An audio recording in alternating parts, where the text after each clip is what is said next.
that if that's where it all started, I'd like to go to that Denny's, sit in that booth, and relive that piece of history, and hopefully I won't have to order any food.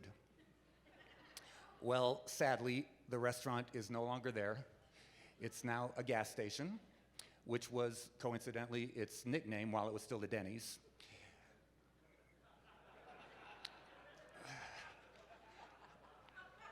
I petitioned the city years ago to at least put up some kind of historical marker, but you know how slow City Hall can be.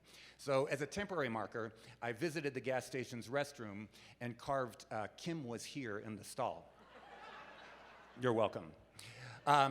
So here's how it happened. Back in 1982, I was the youth pastor here at Crossroads. And the senior pastor, of course, was my father, Roland Taylor, or Reverend Daddy, as I like to call him. I'd grown up in this church, been its youth pastor for 5 years, and I loved my job. But I'd just been hired to direct a musical comedy group, and I was getting ready to sign my first recording contract, so it was time for me to move to California. Who would make a good replacement, I wondered.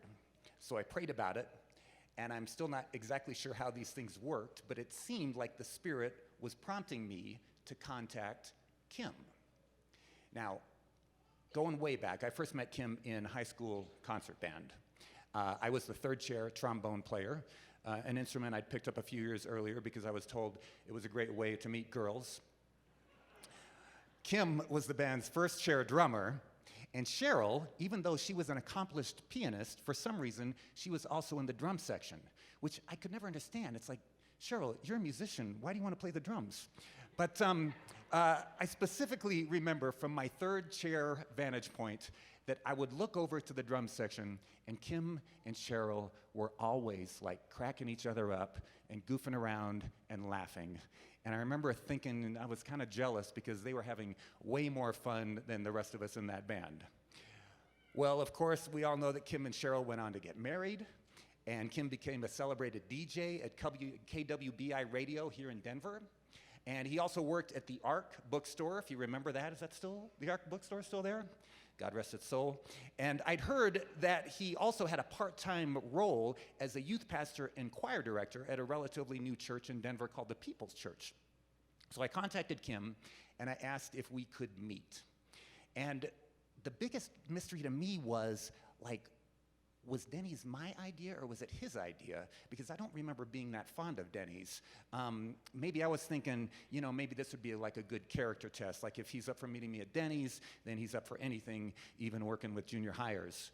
But it turns out Kim actually likes Denny's, so it was your idea. Yeah, Moons Over My Hammy was one of the greats.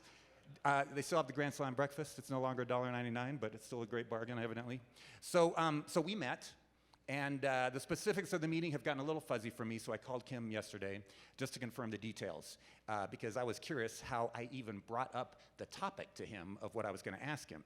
And he said, "Oh yes, I remember exactly what you said. Your opening line was, 'Thanks for meeting me. I'd like to talk to you about Amway.'" Anyway, we caught up. And then I made the pitch about coming to Crossroads. And evidently, he asked me, "Where is Crossroads?" And I said, "Well, it's at 104th and Huron." And he said, "There's a church at 104th and Huron?" He said, "I know there's like a bank there, and there's like a Dodge agency, but where's the church?" And I said, "Well, yes, there's a church there. It's an American Baptist church." And Kim, having come from a Baptist church that was not American Baptist, said something like, "Aren't they that liberal denomination?" So I told him, "Well, no, not Crossroads isn't that way." And I told him about my dad and his ministry. I told him about our youth group. And then he and my dad met a few weeks later, and 38 years later, here we are. So, yeah, right. And on hearing that Kim was retiring, it's caused me to think a lot about legacies. My father will turn 93 next month. He served the Lord here at Crossroads for 29 years. And without the right leadership to continue the ministry of Crossroads, this church could have become a very different place, or even no place at all. So, Kim and Sheryl, I want to thank you for all you've done to expand that legacy of faithfulness. It's been one of my great joys to watch how the ministry of Crossroads has flourished and expanded and deepened under your leadership. And so in closing, yes.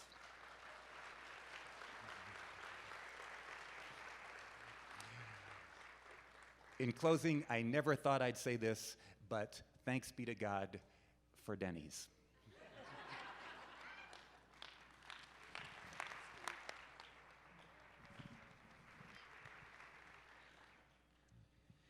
My name is Steve Cuss. I'm a pastor of a church just across the interstate at Discovery Christian Church. And I have been here about 14 years. And I'm just here to declare a couple of things. It is an incredible privilege for me to pay honor to Kim and Sheryl. Kim, I love you so much. You have been such an incredible force of encouragement in my life. The simple reality is that pastoring is a lonely job. Kim has been the pastor here for 38 years. We were just looking at the meatball pile before this started, and Kim was asking, how long have you been here? And I said, about 14. He says, do you think you'll make it to 38? I said, I think about 14 and a half. Pastoring can be lonely, and the fact is that every pastor needs a pastor. And if you were to survey every pastor in the northern suburbs, from right around 58th up to about 160th, every pastor you would ask would say that their pastor is Kim Skattum. That's me too. Kim is my pastor. Every time I'm with Kim, I come away feeling so good about myself because Kim is such an incredibly gifted encourager. A couple of years ago, I asked Kim if he would come and speak to our staff. I still have all the notes of everything he said. I would like to share with you one of the pieces of advice he gave our staff. Kim said this, I quote, I can't help everybody. I can't do what everyone wants, but I can listen to anybody. I listen to people until I understand them and until they know that I understand them, and then I pray for them. You don't have to agree with someone for them to feel listened to. People are seeking understanding more than they're seeking agreement. They just want to feel seen.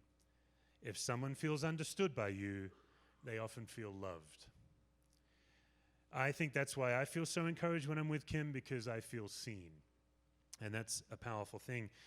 My most powerful memory with Kim was at our church. I'd asked Kim to come and speak at a unique church service that we used to host called a Night of Remembrance. Right around Thanksgiving time, we were aware that Thanksgiving through Christmas is a very painful time for people who have lost loved ones. And at our church at that time, there was a whole bunch of us who had lost loved ones. And so we would gather every November and we would host a night of memory of people we'd lost. We'd bring in a speaker. And out of all the speakers we brought in, including me, I was the speaker one year. Out of all of the speakers we brought in, Kim was my favorite. It felt almost unfair to ask Kim to speak. The Skattum family had suffered their own loss of Kim and Sheryl's precious grandson not long before we had asked Kim to get up and speak. I think it was just a matter of weeks. I don't remember, but it was not that long ago. And Kim got up, and instead of speaking, he simply grieved right into the microphone. And then he grieved all over the microphone. And then he sat down. And afterwards, he was very apologetic. He said maybe it was a mistake that he shouldn't have spoken, and I kept trying to tell him that he gave us exactly what we needed, a human-sized pastor. What a giant he really is. Just two more thoughts. First of all, I want you to know that I speak on behalf of dozens and dozens of churches in the Front Range that love Crossroads Church. We love you guys. We love you because you are such a blessing to us, because the leadership of this church is so servant-hearted to serve so many churches in the area. Before I close with Kim, I want to briefly pay honor to Matt Manning, who's a very good man and a gifted pastor. And I am as excited to continue my friendship with Kim post-retirement as I am to continue my friendship with Matt. Crossroads is in excellent hands. Kim, my final words for you come from the book of Malachi. There's a little obscure passage in Malachi where God is speaking about Malachi. As I read these words, it makes me think of Kim. It'll be on the screen. God says, my covenant was with him, a covenant of life and peace, and I gave them to him. And this called for reverence, and he revered me and he stood in awe of my name. True instruction was in his mouth. Nothing false was found on his lips. He walked with me in peace and uprightness, and he turned many from sin.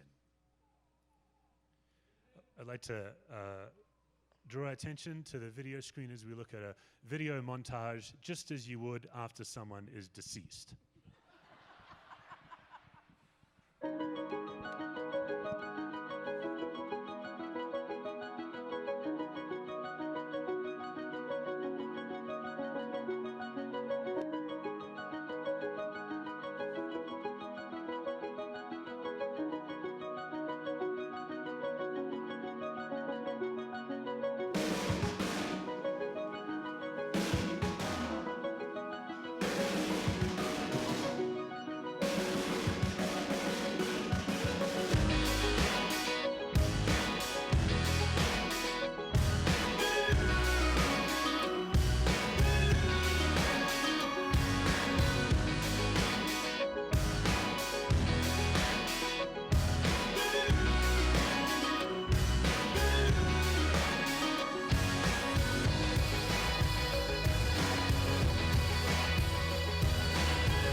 Hello.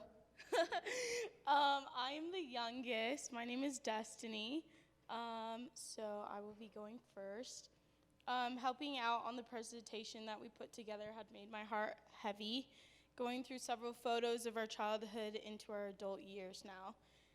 The one word that kept on reoccurring in my head is blessed. Being adopted has blessed me with the greatest dad a girl could ask for. I stressed out as I grew up about not knowing who my biological dad is, and as I've grown up, I've learned several characteristics of what makes up a dad.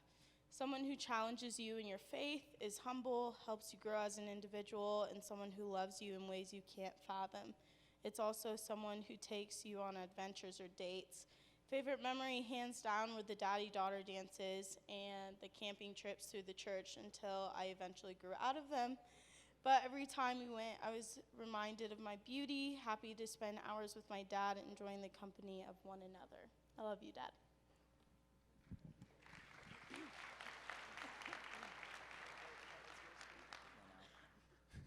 Dad. My name is Luke Skattum. I'm the third youngest of the group there. And just growing up with, my dad's always been a pastor. I don't know him as anything else other than just being a minister and growing up in the church and being here. And so it's really exciting to see where he's going to go from here and what his next vision is, and see how the bike shop's going to work, and all the mentorships of all the new pastors and the growth. And he's always been doing that. It reminds me of a time when we got to go up in a helicopter, actually, and we got to go see all around Denver. And it was for a pastor's brunch, and it was just great to see him lead that up and show us that we're all one big community. And he's always had that vision that we're bigger than just being one church, and that we're always growing. So it's great to see where you're going to go from there, Dad. I love you.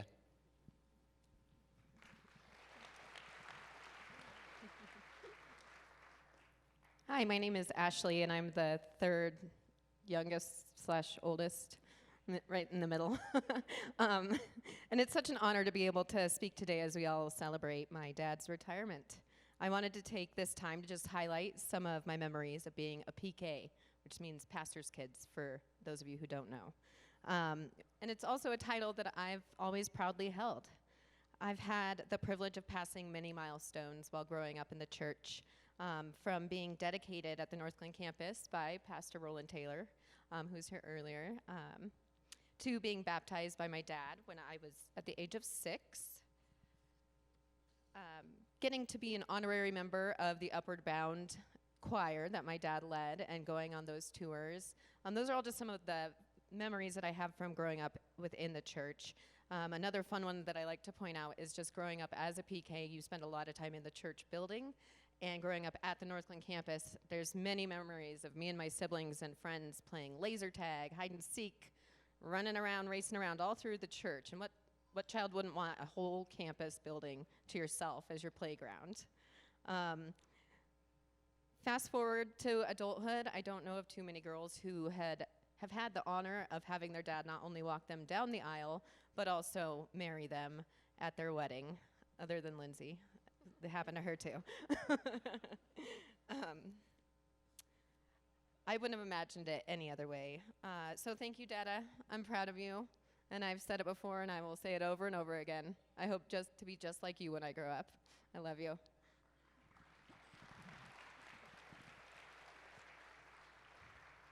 Hi, I'm Lindsay. I'm Pastor Kim's oldest daughter. And since none of them have said it, I am the favorite. First of all, I'd like to say thank you to my parents. Thank you for your faithfulness to the Lord, to each other, to us kids, and to our church family. I know that my dad and our family mean a lot to you, but when I think of memories in the church growing up, I can't help but think of all of you. From those of you who babysat us, and if you're scarred from that, Ashley can offer free counseling. From Awanas to Faith Force, to his kids, to Upward Bound, Mexico mission trips, having us over for meals, to bringing us meals. Thank you, Crossroads family, for your love and faithfulness to our family, and for making lasting memories and friendship.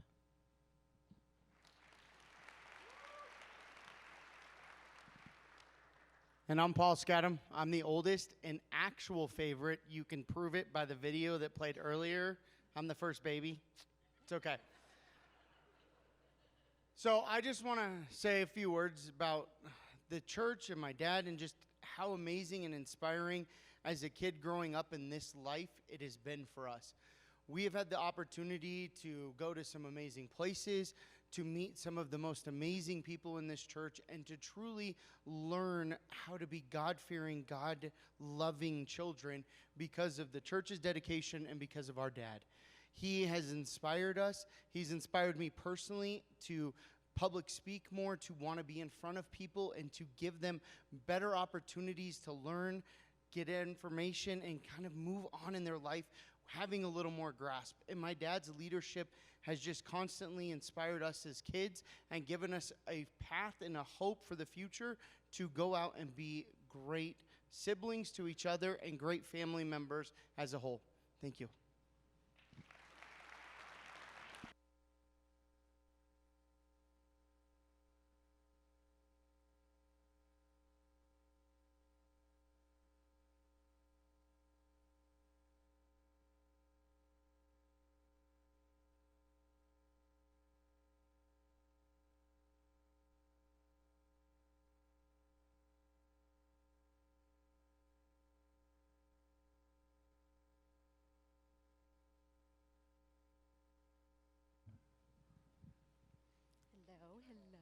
give you a hug in a minute.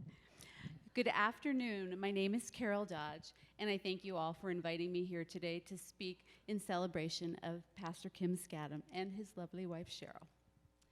I have personally known Kim for many years, probably dating back to the early 90s when you were a Rotarian. Okay, so the Northglenn Thornton Rotary Club always had this great foreign exchange student program. And we were heavily involved. My family hosted 6 different students. And I think there's one that we shared in common that you hosted most of the time, and then we had a little bit of the time. His name was Mitch Helgeson. And he really wanted to be here today, but he lives in Sweden. And he just recently got married, and he's an amazing individual, and we're very proud of him, as I'm sure you guys are. But he is here via video, so if you would play that for us, I would appreciate it. Hi from Sweden. Me and Karen here wanted to take the opportunity to send thanks and appreciation. I know your work has blessed people in your community, but also touched people all over the world, people like me. I wish you and your wonderful family all the best, and God bless. Hey. That was wonderful, huh? How many students did you guys host over the years? 3, okay. I have also known Kim professionally through my business, Dodge Sign Company, and through my 10-year service as a Northglenn City Councilor and as mayor, where I have seen firsthand how he has touched the community. A great leader is realized when he has been a servant first, and I know Kim to be the ultimate model of servant leadership. This leadership style is a philosophy built on the belief that the most effective leaders strive to serve others rather than accrue power or take control. They lead by example. Kim walks the talk, and every bit of his message has integrity in it. He practices humility by not putting the attention on himself, rather focusing on the mission. Servant leaders bleed selflessness, always have time for others, and put their own needs last. They are personally interested in people as human beings.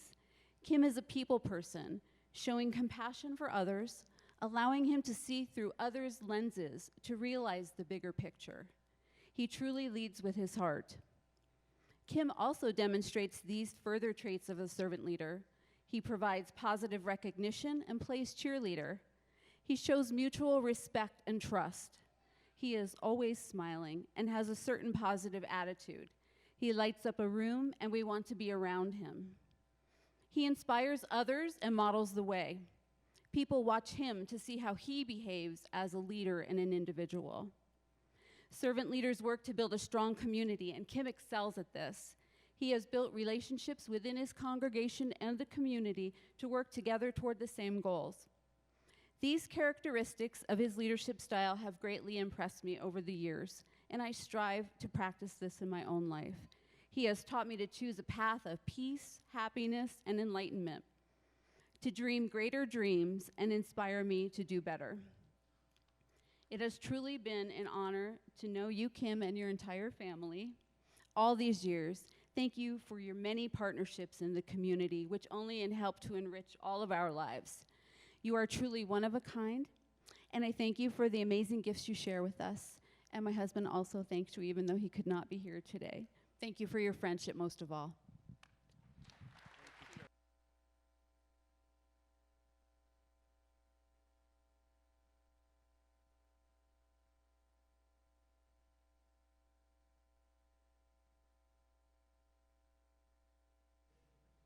Good afternoon.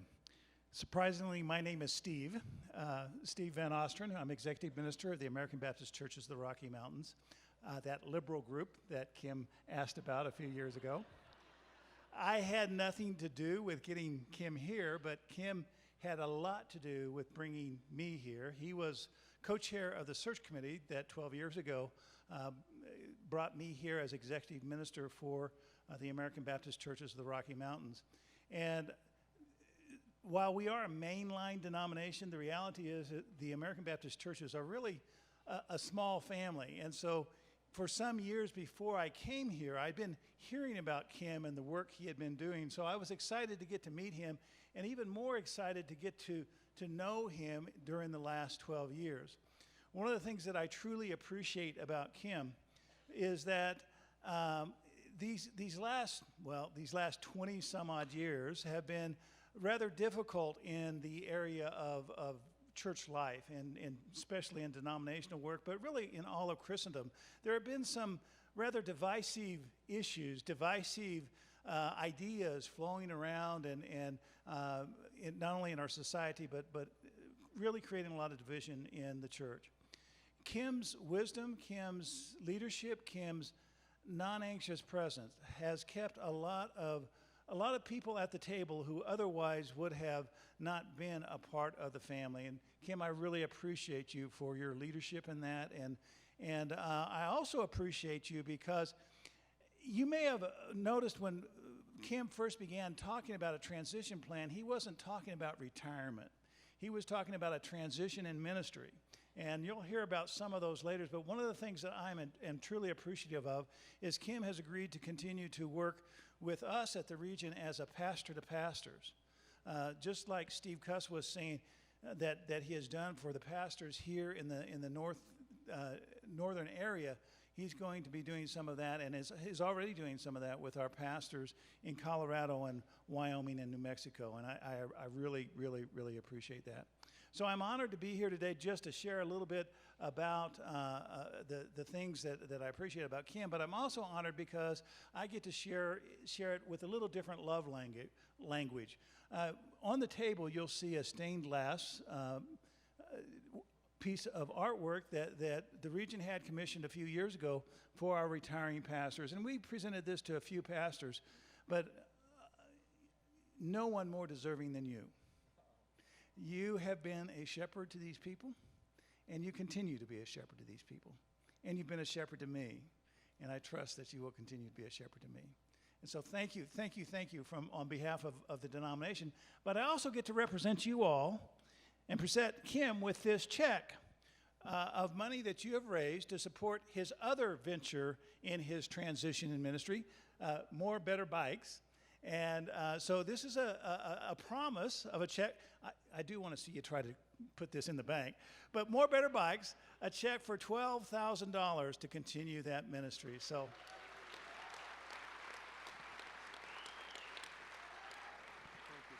you're welcome. I appreciate you, brother. And Matt has said that Kim can have a response to all that has been said, but only 5 minutes worth. So. Okay. I don't know if I can hold to that, but let me say just a quick word before I say my thanks, because there's a lot of talk about this bike shop thing.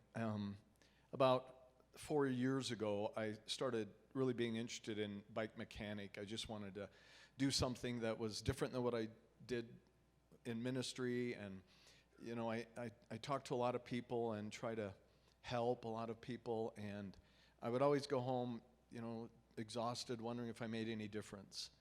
And by your attendance and your grace, I believe that our lives intertwined and God made a difference.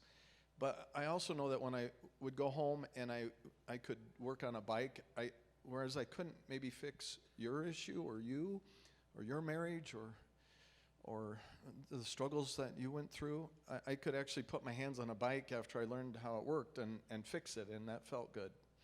So I got really interested in that, and I started repairing other people's bikes in my garage, and I slowly accumulated bike repair equipment, and then half of my garage with kind of a bike shop. And then people started asking me, well, do you have bikes you could sell or give me?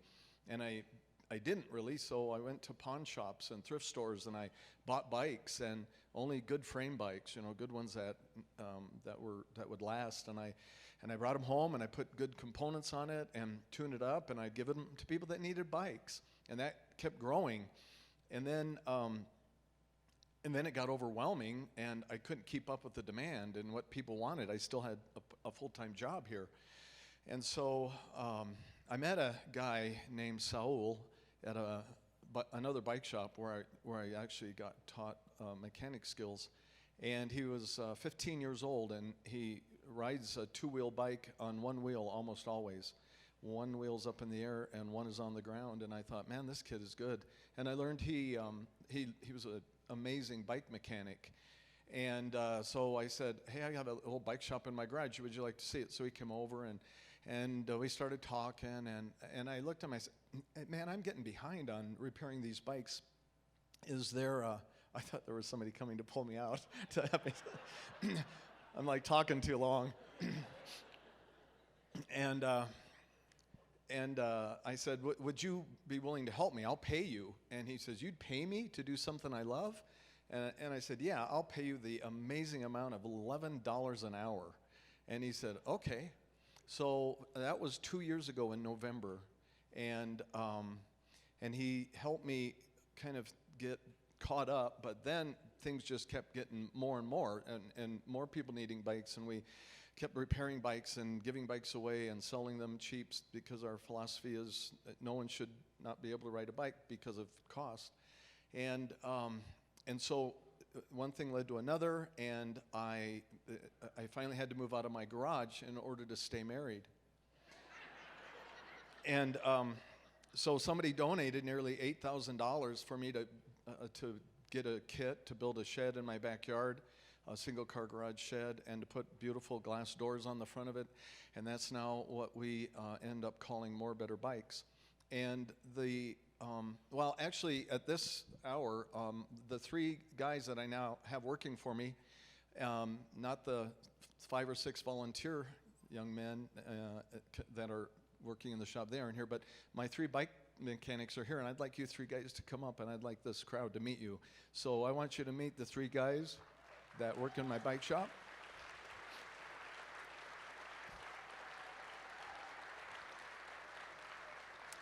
And the reason I'm doing this is because God is allowing me to have influence in these young men's lives in a way that I never dreamed, and we're learning together what it means to give ourselves away and to be able to serve people and enjoy it. And this is Saul, he's my shop manager. He's 17 now. I met him when he was 14, but I didn't know him then, and then he started working with me when he was 15. This is Nick, and Nick just started in May of this year, and he's a Northglenn High School student. Saul was as well. And this is Will. And Will is a mountain range, and he's actually the son of Pastor James here at the Northglenn campus. So these 3,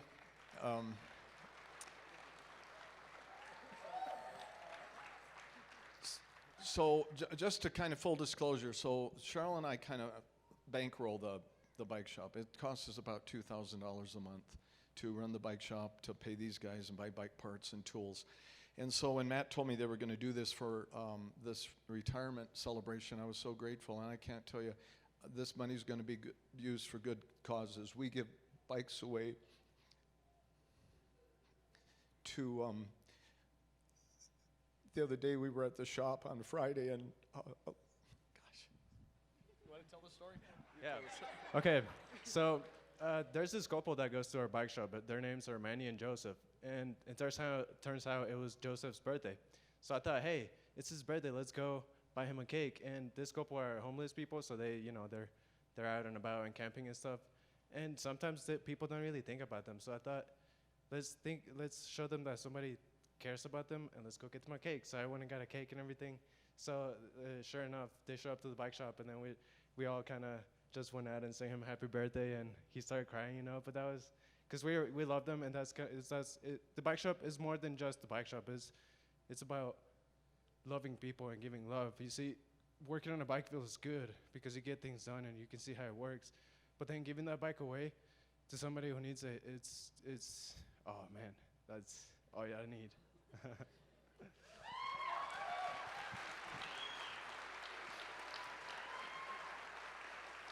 So I have people to thank, but one more real quick. So Friday we were finishing up working at the shop, and they come in after school, and we work for 3 hours a day. And this gal walks up, and actually somebody from our church, Klaus Hoffman, was there donating a bike, and this lady walks up and she said, I understand you give bikes away. And I said, yeah, what's your name? And she said, it's Jennifer. And I said, well, tell me about yourself. And she says, well, I'm homeless, and I heard you give bikes away, and I'm trying to, keep my stuff together. And sometimes the homeless people pull kid trailers on their bikes with their stuff in them. And so we repair those as well. And she said, can you help me with the bike? And I said, well, why don't you go in the bike shop? I was talking with Cuss outside. Why don't you go in there and warm up? And as soon as she went in there, Nick and Saul just start serving her. They find her a bike, and we're going to have it ready on Wednesday. Right, Nick? Yep. And Nick's in charge this week. So anyway, it's just such a blessing. And I guess I want you to know I'm transitioning into the three things I'm going to do, the bike shop, and then doing the pastor to pastor with the region, and then developing the pastoral residency program that we'll be doing here for the next 5 years. We got funding for that, and that's going to be beautiful, and I'm so thankful. And so I guess I just want to thank you. We want to thank you for your support and for helping us do a ministry that I think is, we say, changing the world one bike at a time. And it's making a difference both in the shop, in our lives, and outside the shop in the lives of others. So anyway, and I every day I look at my wife and I say, thank you for letting me have a bike shop. So anyway, thanks you guys. I appreciate it.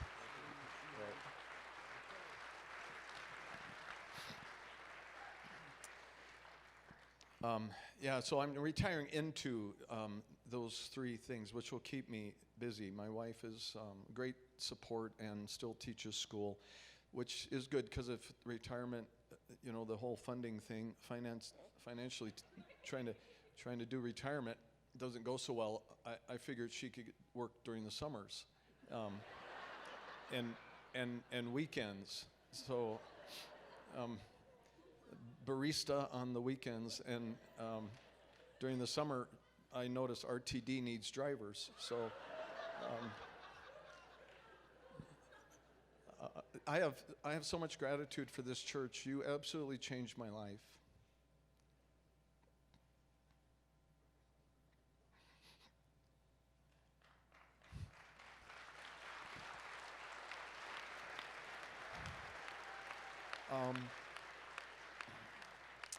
When Sheryl and I came here, we didn't have any kids, and now we have 6 kids and 2 beautiful grandchildren. And the friendships here are deep and long and wide, and some of you were here at the beginning, and you know all the rough stuff and all the, rough edges, and my gratitude to you goes deep. And I'm so thankful that I still get to be a part of this church body, and I'm thoroughly looking forward to serving under Pastor Matt and his amazing leadership. I listen to our preaching team preach as I'm sitting out there where you are, and I'm just filled with gratitude. And I think, God, I don't deserve these young men and the women that I serve with at this church, but in His grace, He gives us what He knows He wants us to do. I thoroughly appreciate your attendance here today. My family's here; all of them are here. I even have some of my in-laws here. It's from so my mother-in-law, Marilyn, is here right there, and then behind her are her 2 daughters, my wife's sisters, my sister-in-law Denise and Rhonda, and then Denise's daughter Amanda, and my niece, and they're all.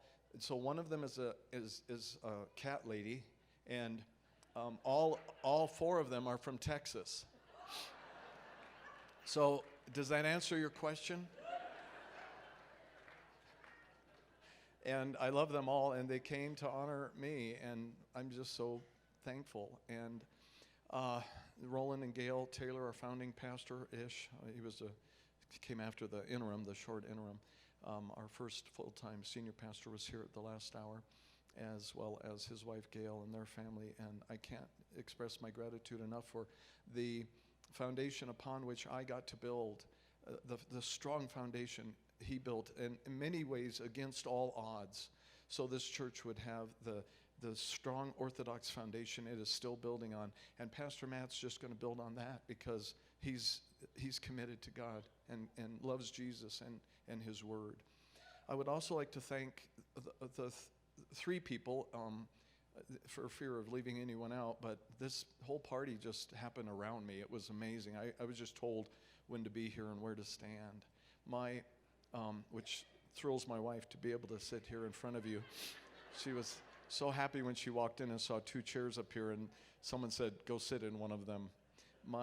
My gratitude to Pastor Matt. He did most of the heavy lifting to make this party happen.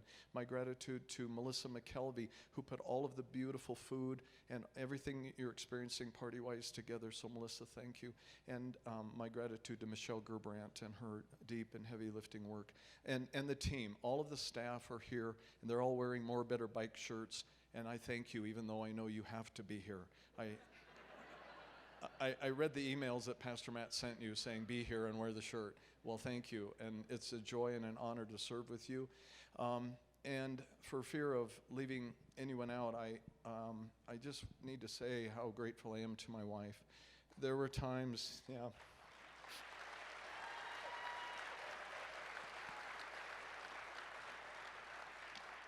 there were absolutely times that I wanted to walk away, or I didn't know what I was doing, and my wife pulled me off the cliff. There were times when I had a big head, and she told me to go pick up the dog poop.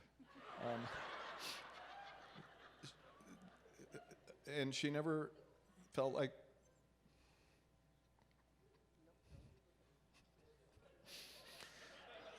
she measured up. And well, I'm here to tell you I wouldn't be here without her. So we are part of this family. We love you, and we are so honored, and thank you for coming to this party, and I hope you can hang around and have some fun, and thank you. God bless you. Thank you.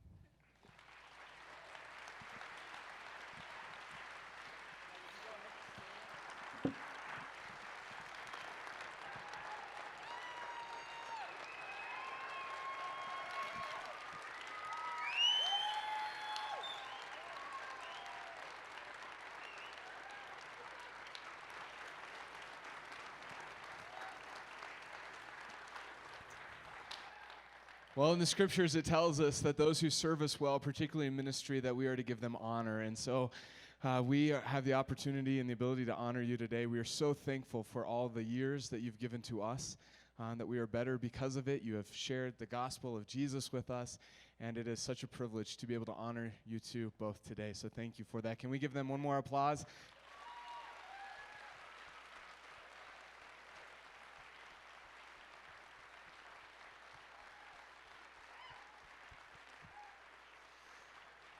All right, so I have some logistics to give to you. And so, as you can go ahead and be seated right quick, and I'm going to give you some instructions for, oh wait, here's our surprise. Here it comes.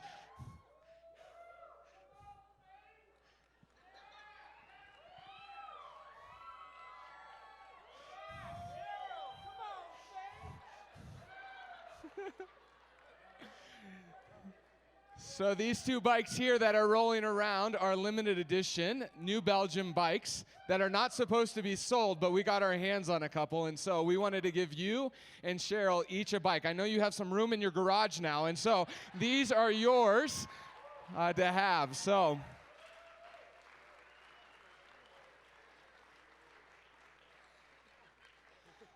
yeah.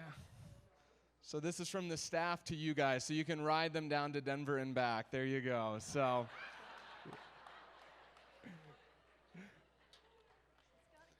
it does. It's great, and a light, so you can ride in the dark. And so, all right, a couple of logistics as we move into the reception time. There is plenty of food for you all to eat. These are all favorites of Kim's food, so you can have to your heart's content. We have plenty. We have a couple of things for you to do. Out in the back there next to the windows is retirement wishes, that if you would like to write something to Kim, we're putting it all together in something big and packaging it and giving it to them later. And so if you want to be a part of that, go to the window.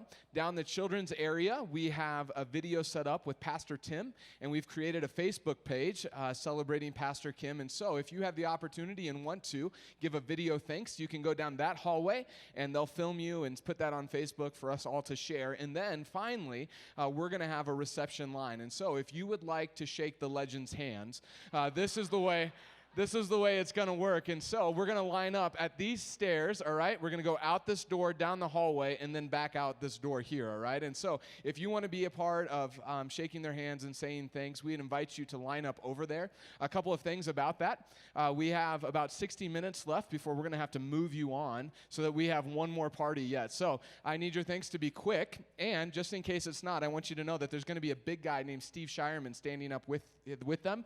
And his job in real life is to move people on. And so if you go long, he's just going to do his job and move you on, all right? And so if you get rowdy in the line, the campus pastors and Pastor Chris will be roaming out there. And so if you get rowdy, they'll come talk to you, all right? And so anyways, we'll try to get as many of you through as we can in the next hour as we party together. Can you stand as I say a prayer? Father, I'm incredibly grateful, Lord, for this couple, for this family. Lord, who has invited us in to be a part of their lives, who has given so much of their time and their space to us. God, all of that time has been redeemed for your glory. And so as we honor them today, Lord, we just give you thanks. It's in Jesus' name that I pray. Amen. All right, let the party begin.